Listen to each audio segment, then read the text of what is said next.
Oke. Mari kita ngobrol-ngobrol di sini, Bu. Alright. Oh, it's nice ya. Lumayan ya, bagus ya. Nice ya. Ini cafe kita. Oke, alright. Ready? Yuk. Oke, halo, hai semuanya. Welcome back to our channel Theology on the Street. Kawi, hari ini kita mau ngebahas apa sih? Udah lama nih kita nggak ini ya. Gua mau ngebahas utang-utang gua ke lu, Pau. Jadi selama ini beberapa hari ini kita hiking, ya dia menjadi bandar begitu, jadi bandar. Jadi jomblo royal ceritanya ya. Jadi tapi memang kita tuh kita tuh suka malas bawa cash. Jadinya gitu. satu orang yang bawa cash kita jadikan dia bandar. Di bandar. Aku udah transfer lo ya tadi pagi ya. Lu coba ya? cek. Udah gua. Debt free. Tapi kau ngerasa nggak sih selama WFH, selama kita karantina, ngerasa bahwa uang tuh lebih cepat? Aduh, Pauwis bener gue pikir ya. Do you feel like that too? Iyalah. Oh, berarti sama ya, gue pikir dua doang. Pengeluaran 2 bulan ini gue pengeluaran rada out of control Padahal kita berdua ini single loh. Kebayang Iya. kalau yang berkeluarga. Cuma mau nanya buat apa? Iya. Aku lagi berpikir loh dari kemarin-kemarin tuh ya, aku kan tulisin pengeluaranku dan sebagainya. Aku jadi berpikir, apa aja toh kayaknya malah harusnya tinggal di rumah lebih dikit dong pengeluaran. Iya. Well, Kalau kata aku ya gara-gara kita jarang banget terakhir-terakhir pakai cash. Kebanyakan tuh kalau nggak pakai ini credit card. Iya. Jadi tema kita hari ini apa sih sebenarnya, Pau? soal utang. My credit card And my theology. Nah, aku jadi mau nanya sama teman-teman ya di sana di YouTube. Berapa banyak sih credit card yang kalian punya? Coba cek. Aku ngecek punya. Lu mana dompet? Ini rada curiga dia nih. Jadi hari ini kita mau Kita cek buka-bukaan dompet lah kita ya. Kartu-kartu yang kita miliki ya. Aduh, ini lihat gila, bon-bon. Utang dibayar. Sama bon-bon, ya ampun. Credit card. Kawi dulu, lu punya credit card berapa biji? Gue cuma satu. Hah? Kalau gua tuh punya 2 karena Kawi harus ada satu yang Mastercard dan satu lagi yang Visa. Kalau keluar negeri ya itu preparationnya itu. Gue biasanya sih Mastercard doang udah cukup sih kepake. Gitu ya. Ya kalau gua punya 2. Terus debit. Debit gue punya. Dia punya banyak ya. Enggak juga lah, 1. Ditunjukin 2. Ya apa ini? Kayaknya kalau ini harus ya, semua orang kayaknya harus punya nih ya merek ini. 3. Ini apa nih? 3. Apa sih itu? BRI. Oh. 3. Ini utang nih, soalnya apa? Utang. Oh, karena dia Iya, biasa beli utang jangka panjang. 15 tahun. Oke, kalau aku ya balik lagi yang orang-orang sering transfer kan mau nggak mau harus punya, bener nggak sih? Iya. Ya kan, kalau ini karena berhubungan sama klik dan sebagainya kan. Iya. Terus ini hasil ini dulu, gawean dulu. Apa tuh? Kadang-kadang gitu loh, kalau kita masuk gawean baru kadang-kadang Oh iya, salary-nya karena pindah bank. salary-nya pindah-pindah gitu kan. Jadi kalau aku ya ini dari yang lama nih ya. Jadi aku punya 3 debit dan 2 kartu kredit, udah. That's all. Ya udah, berarti kita lumayan lah ya, kita nggak perlu gunting-gunting kredit nggak perlu, nggak. card. Bener loh, ini aku nggak bohong nih, cuma segini nih. Sisanya bon utang yang belum dibayar. Sisanya yang nggak penting-penting lah ini. Iyalah, kartu spa Kartu. dia. Banyak kartu nge-gym. Starbucks ya, kayak Yes, begitu-begitu. iya. Tapi Kawi, sebenarnya pertanyaanku loh, kita boleh nggak sih berhutang dengan kartu kredit sebagai orang Kristen? Gue tuh punya pengalaman, Pau, gini. Waktu aku waktu kuliah di Amerika itu loh, Pau. Ketemulah dengan orang Indonesia yang utangnya banyak kredit card. Jadi dia Ngambil cash dari kartu kredit? Terus pokoknya jadi kredit card ini buat bayar ini, kredit card yang ini, kredit card ini buat bayar kredit card Jadi yang ini. gali lubang tutup lubang ceritanya. Kalau nggak salah tuh udah 7 atau udah berapa gitu. Terus Kedua kan aja dikejar-kejar debt collector kan, ya dikejar apa bukan, ya pokoknya disuruh bayar lah ya. Terus yang lucu anehnya, jadi aku dihubungi, bisa ke rumah om, kita ada persekutuan doa. oh ya oke Om mau datang. Kirain persekutuan doa apa gitu ya. Ada pendeta di situ ngebakar tuh credit card in the name of Jesus Christ. Debt free. Gua pusing, emangnya bisa ya? Dengan membakar kartunya itu jadi debt free. Debt free. Terus Doesn't make sense. terus Om ini sangat spiritual lah ya. Oke, spiritual. Spiritual. Ya kita taruh namanya Anton lah ya. Ambil orang gua soalnya nanti orangnya nonton kan. Jadi voicemailnya itu kalau telepon kan, terus dulu kan begitu pada voicemail dulu Yeah, Pal. true. Dia bilang, hello friend, Anton is here. Why you looking for me? If you have a problem, come to Jesus. Don't come to me. Jesus is always available to help you. My friend, I will pray for you. Jadi orang-orang yang punya utang ke dia, gue nyari lu yang utang, bukan Yesus yang utang lu. Itu merohanikan sesuatu yang ya memang duniawi gitu ya, nggak ini bukan satu hal yang bisa Tuhan Yesus bayar dari surga pakai kartu kredit. Kan nggak bisa, tapi memang itu kayak melarikan diri dari kenyataan loh Kawi. Tapi yang ngomong-ngomongnya dia bilang kan di WFH ini duitnya habis baru ya iyalah habis lah duit lo. Nggak usah dibahas. Ting. Tapi balik lagi, I'm saving for this, okay? Saving for this. Tapi buat balik lagi, jangan sampai kita tuh merohanikan segala sesuatu yang menjadi kewajiban kita. Oh iya dong, gitu. Kalau misalnya kita tahu bahwa kita punya 2 kartu kredit, berarti kita tahu bahwa kita bisa bayar dan kita bisa pakai kartu kredit itu sesuatu yang penting. Iya. Nah, sebenarnya balik lagi iya. Kawi. Apa tujuan Kawi punya kartu kredit? Kalau aku itu tujuannya ya tadi ke luar negeri. Oke. Aku harus punya ya untuk ini. Terus kadang aku belanja Amazon. Oke, Ya. itu kan semuanya bukan kredit dong kredit, ya. karena kan urusannya dengan luar begitu. Jadi betul. tuh kepentingan praktis lah. Nah, kepentingan-kepentingan yang memang nggak bisa digantikan walaupun harus ada kartu kredit. Tetapi kan Kawi, banyak orang tuh yang tujuan punya kartu kredit supaya bisa ngutang. Ngutang dalam artian bisa Kawi bisa punya uang cash tetapi dibayarnya nanti gitu kan. Konsepnya salah, bener nggak? Iyalah, malah aku sekarang kan kita tahu lah, kita paling sebelnya dikejar-kejar orang untuk suruh ngutang. Bener loh, aku sering banget ya dapat telepon dari nomor tertentu, Bu kita aktifin aja ya kayak gitu. Kalau aku blok lah. Emang misalnya bener, gila. Iya, dapat ini hanya untuk ibu biasanya kan gitu. Karena ibu adalah nasabah terhormat kami, dapat aku jadi inget loh, undangan Kawi, ada satu guru. Gaji guru berapa sih Kawi? Tapi dia punya utang tuh hampir 100 juta. Aduh. Karena sekarang ini teman-teman hati-hati, banyak sekali yang kartu peminjaman tuh sebutnya kita 0%, tetapi misalnya minjamnya 2 juta, sebenarnya masuk ke kitanya 1,5. Iya. Dan harus dibayar dalam waktu sebulan 2 juta. atau sebulan itu free 0%, tapi setelah itu langsung bisa 20-30% bunganya. Nuts. Jadi bunga berbunga sampai dia nggak sadar sampai 100 juta. Terus gimana dulu dong aku bayarnya? tuh pernah begini Pau, karena kasihan ya. Jadi bukan pertama karena kasihan juga karena udahlah biarlah orang ini diem gitu. Maksudnya? Jadi aku iyain. Oh, jadi ada Pernah. orang yang nelfon terus ngejar. Jadi Kawi iyahin deh, Iyain, oke aku yaudah. ambil deh gitu. Terus gitu. Ya what's itu one happening? time. Tapi ya aku waktu itu udah nyesel, terus ini buat apa ya? Jadi itu disimpan ya nggak dia apa-apain, tiap hari diambil. Akhirnya tabungan gue juga keambil kan, karena ngebayar bunga kan. Iya itu dia. Cuman dari setengah begitu gue sadar, udah kasih ke orang tua buat renovasi rumah. Jadi supaya ada gunanya gitu. Iya, Dan tapi memang- memang balik lagi kalau buat apa gitu ya kita Iya. pinjam uang, tetapi sebenarnya kita di saat kita pinjam uang kita ngebuang uang karena kan bunga. Iya betul. Nah, jadi hari ini kita mau ngebahas sebagai orang Kristen tuh Kawi sebenarnya perlu nggak Iya. sih punya kartu kredit?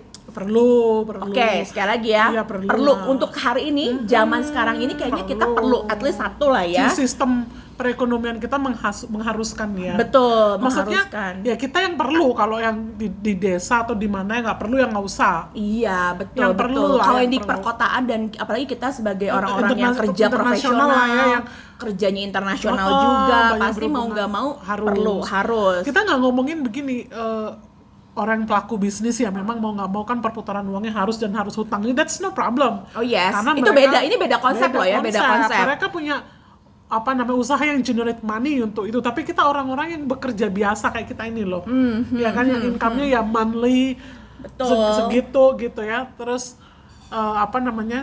sangat nggak bijak ya kalau kita punya utang, ya itulah kayak teman kita itu loh. Iya betul. Jadi kalau kata aku sih memang kita harus sangat melihat Hati-hati. bahwa apa yang kita dapat yaitu apa yang kita keluarkan. Jadi balance. Tetap jangan sampai besar pasak daripada tiang. Betul. Besar pasak daripada tiang. Jadi kalau kata aku hari ini kita mau ngebahas soal itu sebenarnya Kawi ya, maksudnya Iya. dan bagaimanapun juga kita sebagai orang Kristen juga bukan cuma sekedar menerima buang, tapi juga di saat kita menerima gaji kita dan sebagainya kan kita juga ada kewajiban untuk memberikan kepada Tuhan terlebih dahulu. Kalau misalnya lebih besar apa kewajiban kita, gimana kita mau memberi?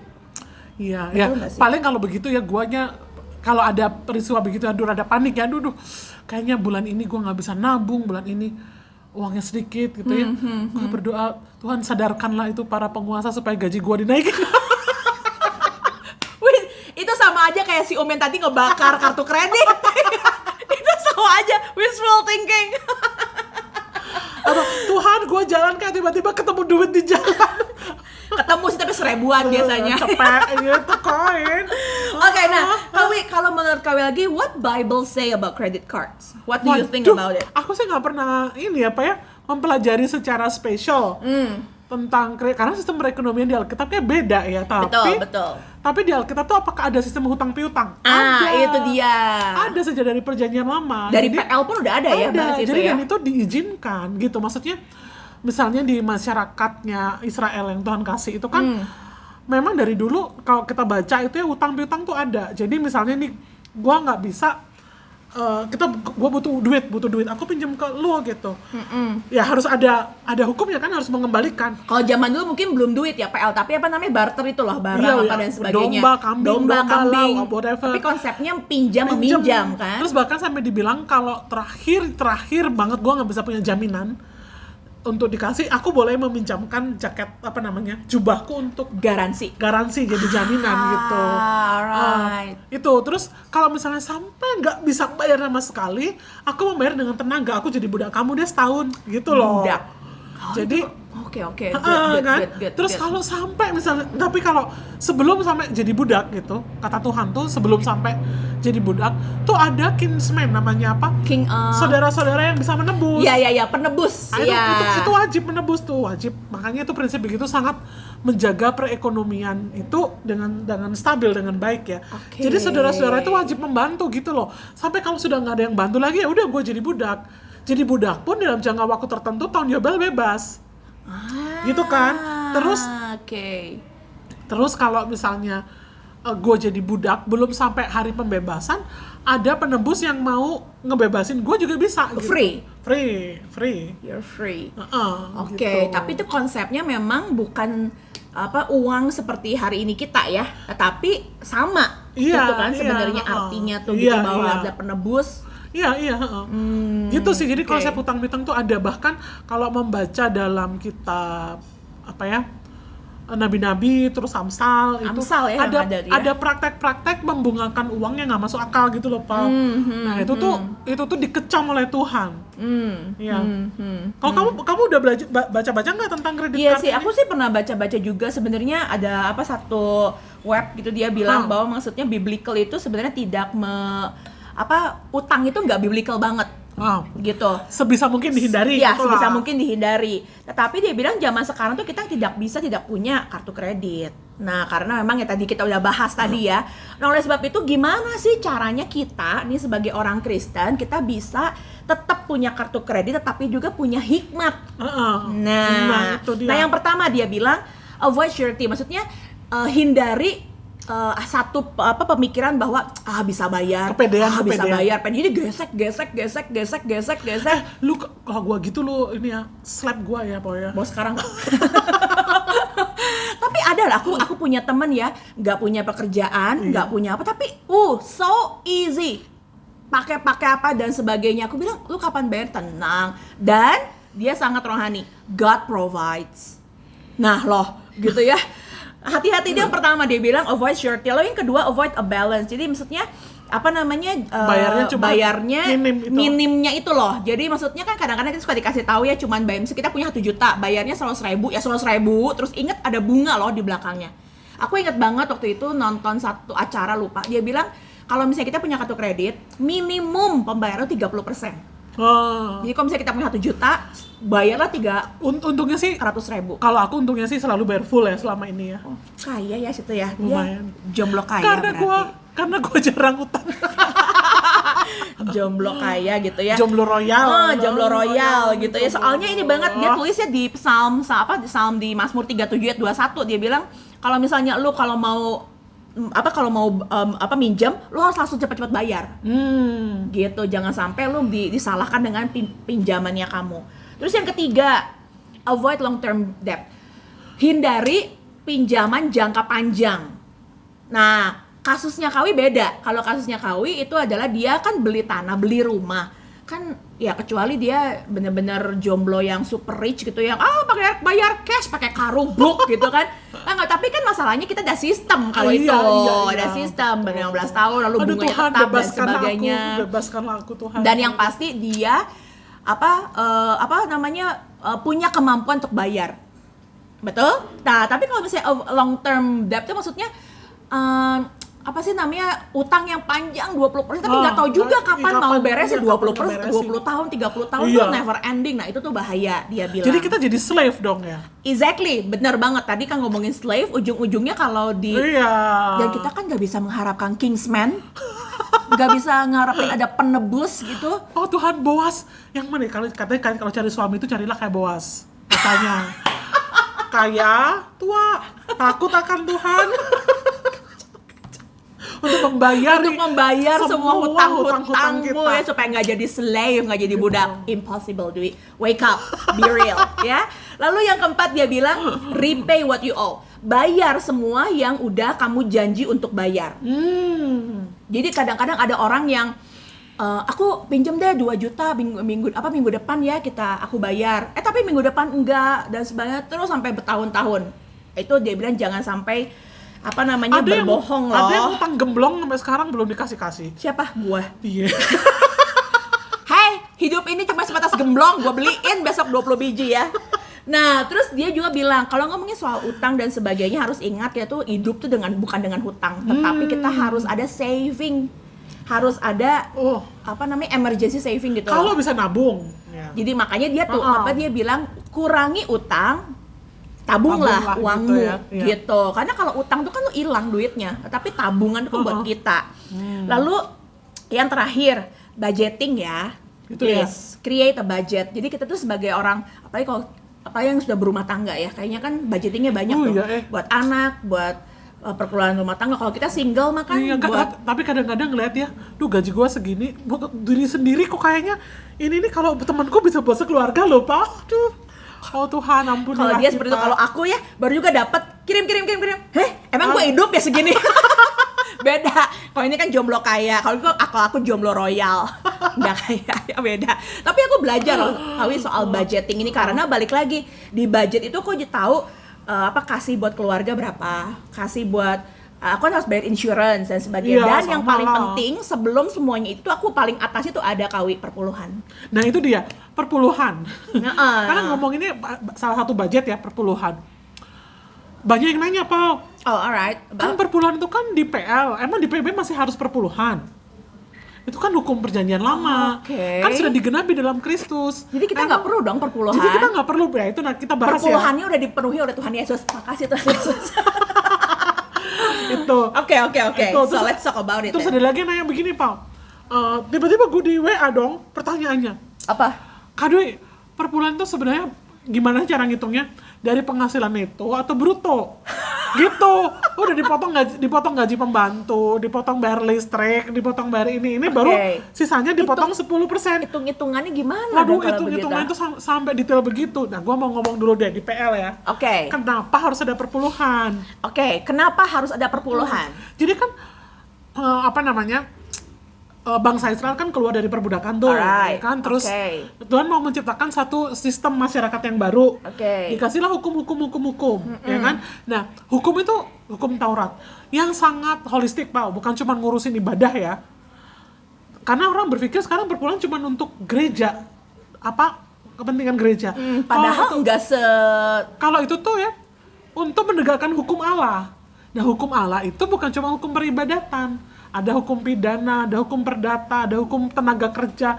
Jadi untuk membuat masyarakat itu sejahtera. Gitu kan? Siapa yang melaksanakan hukum ini? Yang sebagai orang yang penanggung jawab supaya hukum itu dilaksanakan, yaitu para imam. Karena tugas para imam berat. Dia mempelajari hukum, mengajarkan hukum, memonitor, mengawasi. Maka para imam itu harus dikhususkan kerjaannya ini. Dan untuk itulah harus ada yang ngebayar. Dibayarnya dari perpuluhan. Bahkan di PL itu perpuluhan itu 2 loh, persembahan. Untuk ini satunya itu 1/10 dari hasil tanah itu loh, ternak, itu tuh untuk dipersembahkan. Jadi ada 2 macam ya, khusus untuk imam atau lagi untuk dipersembahkan sebagai ucapan syukur untuk mereka perayaan bersama gitu. Untuk tetangga, teman-teman satu kompleks gitu ya. Cuma begini, aku rasa selain untuk membangun sistem, perpuluhan itu ada maksud lain, Pau. Menurut gua. Yang pertama, benefitnya adalah bukan, kan kalau kita ngelihatnya perpuluhan tuh gua rugi karena gua diambil dari aku, diberikan ke orang lain. Tapi sebenarnya ada prinsip yang penting yang diajarin di situ. Apa itu, Kawi? Kalau aku memahami, yang pertama Tuhan ngajarin kita untuk tidak greedy. Sharing, you mean? Iya, jadi maksudnya gini. Iya, jadi untuk mencegah supaya kita nggak greedy gitu loh. Karena kalau enggak semuanya buat gue. Enggak semuanya buat gue. Itu melatih dari awal dilatih oleh Tuhan. Oh, that's good point. Ya kan? Terus juga melatih kepercayaan. Lu percaya nggak kalau 10%-nya lu kasih untuk pekerjaan Tuhan, yaitu penegakan hukum kemasyarakatan yang adil, yang sejahtera dan lain sebagainya. Penghasilanmu kelihatannya berkurang, tapi kamu percaya nggak Tuhan pelihara hidupmu? Jadi itu exercise iman sebenarnya. Kan karena kita tuh cenderung mencukupi dengan apa yang Tuhan berikan. Walaupun kita sudah berbagi kepada orang lain. Terus kita kan pasti ada kekhawatiran dong. Aduh, kalau gua perpuluhan cukup nggak? Nah, lu percaya nggak Tuhan akan mencukupkan? Yes. Terus makanya waktu di Maleakhi kan dibilang berikan persepuluhan maka Tuhan akan membukakan tingkap langit begitu kan. Perpuluhan itu bukan nyogok, itu kan sering disalahartikan. Iya, ini beberapa orang-orang atau bahkan gereja suka seperti itu tuh, salah mengartikan gitu kan. Kalau misalnya lu ngasih perpuluhan tuh bakal dikasih lebih kok sama orang, sama Tuhan, kasih lebih banyak. Itu tuh dalam arti Tuhan tuh marah karena penegakan bait Allah belum selesai dibangun. Karena dulu itu pusat penegakan hukum Allah itu di gereja itu, di bait Allah. Di bait Allah. Jadi sekali lagi bukan cuma ibadah yang vertikal, tetapi juga mengatur kehidupan relasi, keadilan sosial dan lain sebagainya itu loh. Karena ini nggak diperhatikan, nggak diselesaikan, mereka kan ngurus diri sendiri. Jadi penegakan hukum kalau bait Allah nggak diberesin, penegakan hukum juga kolaps. Jadi Tuhan marah gitu loh. Terus kata Tuhan, ayolah berikan perpuluhanmu, kita beresin dulu ini. Nanti Tuhan akan memberkati bangsa ini. Ya, jadi kita harus lihat konteks masa itu, ya teman-teman. Terus memang betul perpuluhan itu digenapi dalam Yesus. Artinya kita nggak perlu lagi perpuluhan di Perjanjian Baru. Setuju? Perpuluhan seperti di Perjanjian Baru udah nggak perlu. Setuju. Nah, jadi kita tutup. Bebas gitu kan. Tetapi di Perjanjian Baru itu tuntutannya bukan 10%. Jadi bukan literally 10%, tetapi Kawi, your whole life, artinya 100%. Pulang deh. Kayaknya salah deh ini kita bahas ini ya. Karena Yesus bilang Paulus bilang hidupku bukannya aku lagi tapi Kristus. Jadi pada akhirnya semuanya jadi diberikan ke Tuhan gitu loh, Paul. Nah kalau 10% aja nggak bisa ngasih, apalagi 100% kan begitu. Betul. Cuma jadi prinsipnya nggak boleh hitung-hitungan begitu, penghasilan bruto atau neto atau udah dipotong gaji pembantu, bayar listrik, whatsoever. Ini kalau ngomongin hitung-hitungan, kebayang nggak sih kalau Tuhan hitung-hitungan sama kita? Aduh, mati kita sudah. Betul. Terus ini loh, jadi orang kan nanya, harus diberikan ke gereja nggak? Gitu kan? Itu juga, ya betul-betul ada pertanyaan itu. Ada pertanyaan. Kalau aku sih gini, kalau aku it depends ya. Pertama, kenapa harus memberi ke gereja? Karena gereja supposed to take a good care of us. Kalau saya menjadi anggota satu gereja itu memperhatikan saya, menggembalakan aku secara kerohanian. Nanti gue kalau dari kecil bayi lahir, gue sampai mati juga yang ngurusin gereja, kan gitu. it's really make sense kalau aku kontribusi ke gereja. Bener nggak? Betul, betul. Dan gereja juga kan perlu apa ya, membayar orang-orang Iya, yang bekerja iya. di dalamnya dan sebagainya. Jadi ya lewat apa lagi kalau bukan melalui dari kita. Ya itu nggak harus 100%. Jangan dihitung-hitung berapa persen. Beri persembahan ke gereja. Tapi asal tulus ngasihnya. Beri persembahan ke gereja karena memang gereja itu adalah institusi yang Tuhan tetapkan Tuhan untuk sudah, ya. untuk memelihara kita Betul, secara betul, rohani begitu. betul. Nah, namun yang kedua kalau aku melihat ya, aku juga akan melihat gereja ini bisa dipercaya nggak? Dalam mengelola. Karena ada gereja-gereja nggak bisa dipercaya dalam mengelola keuangan. Misalnya, kalau gua ngeliat ya, kalau aku nih ya, misalnya aku ngeliat gereja ini jemaatnya banyak orang nggak mampu, tapi gereja nggak perhatikan. Artinya dia nggak melaksanakan hukum-hukum Allah dengan benar. Ngapain duitku ku kasih ke sana? Lebih baik gue cari gereja lain gitu yang benar. Setuju. Lalu aku melihat lagi gereja, ada satu gereja yang tuh banyak orang miskin, tetapi pendetanya pakai sneakers yang puluhan juta. Yang pernah kita bahas itu so, ya. aku pikir persembahanku buat beliin sepatu pendeta, sorry. Itu aku nggak mau buat begitu gitu. Balik lagi bahwa tujuan kita memberikan perpuluhan bukan literally kepada gereja, tapi kepada Tuhan melalui gereja. Melalui gereja, dan gereja punya tugas tanggung jawab untuk menerapkan hukum-hukum Allah tadi. Sebenarnya sama dengan yang PL juga ya, Kawi, cuma sekarang konteksnya gerejawi begitu kan. Gitu. Oke. Ya. Tapi gereja juga bisa diperluas, Pau. Gereja kan nggak terbatas gedung atau sinode. Betul. Para church juga boleh gitu. Iya. Ya yayasan-yayasan Kristen. Iya. Kadang-kadang aku juga melihat banyak hamba Tuhan yang nggak diperhatikan oleh gereja. Betul. Disuruh mengembalakan di pos PI gitu. Gereja pusatnya gajinya taruhlah misalnya puluhan juta, di sananya sejuta. Sejuta berapa gitu. Nah, aku mau kasih ke gereja, nggak disalurkan ke orang itu. Gue kasih aja sendiri ke orangnya gitu. Jadi kemana kita harus memberikan persembahan? Pertama, prinsipnya ke gereja. Kedua, kalau gerejamu nggak bisa lu percaya, cari hikmat Tuhan. By the way, ke STB juga boleh. Aku baru mau ngomong ini aku. Jadi lembaga yang Tuhan percayakan kepada kita itu bukan cuma sekedar gereja, walaupun gereja itu terutama.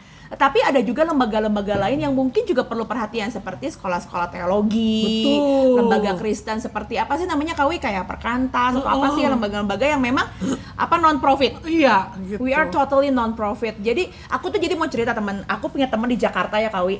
Dia pelayanannya dia tuh professional worker, jadi dia punya perkebunan. Katakan. Terus dia bilang, kok berarti lu 10% hasil perkebunan lu tuh buat ke gereja? Dia bilang enggak. Gitu. Gua kasih ke gereja secukupnya, seperlunya. Tapi gua punya panti asuhan. Good ya tuh gitu, nggak apa-apa. Dan dia kasih ke STT, dia bilang kasih ke STT tuh nggak merata. Jadi pokoknya ada berapa ya gua kasih gitu, random dan sebagainya. Dan dia bilang, ya gue siapin dana khusus untuk anak-anak yang nggak mampu, yang mau sekolah, apalagi sekarang ini banyak yang putus sekolah dan sebagainya. Itu perpuluhan gue, Pau. Dan perpuluhan tuh sekarang artinya bukan per 10, enggak. Perpuluhan tuh bisa 30, 40, 50. Tapi asal kitanya tulus dan memang tahu itu Tuhan yang kasih, tahu dan ingat itu adalah ada benefit buat kita, melatih kita untuk nggak serakah. Dan itu yang kedua, tadi, that's good point. Dan kedua, melatih iman kepercayaan kita kepada Tuhan. Percaya nggak kalau Allah memelihara? Iya. Jadi gitu, Paul. Let's go ke mall PVJ. Aku mau pakai kartu kreditku buat perpuluhan. buat membeli sesuatu. Intinya balik lagi kita belajar dua hal ini soal memakai kartu kredit dengan wise, dan jangan lupa kartu kredit boleh jalan tapi budgeting juga harus jalan. Salah satunya membudgetkan perpuluhan. Kalau punya hutang jangan minta gua untuk jadi penebus, tapi minta Pauline untuk jadi penebus. Gaji dia lebih gede daripada gaji gue. Kita mau bahas apa sih hari ini ya? Tapi intinya be wise dan pertanggungjawabkan apa yang Tuhan sudah berikan kepada kita, dan selalu percaya Tuhan selalu memenuhi kebutuhan kita senantiasa. Yes, sampai ketemu lagi di Theology on the Street berikutnya. Oke. Jadi sekarang langsung nih ke Pak VJ. Ayo. Langsung ya.